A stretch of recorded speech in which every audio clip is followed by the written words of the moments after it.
Evet, ondan herkese merhabalar arkadaşlar. Size bir duyuru videosuyla oradayım.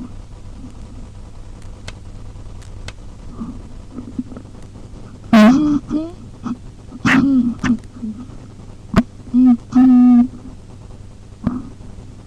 çektik arkadaşlar. Şiir yapıyı çekeceğiz arkadaşlar. Cumartesi, pazar. Pazartesi, salı, çarşamba, perşembe, cuma arkadaşlar pek olmuyor. Cuma günü gibi.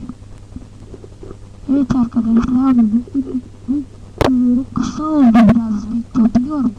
Ama eline göre bu. Yani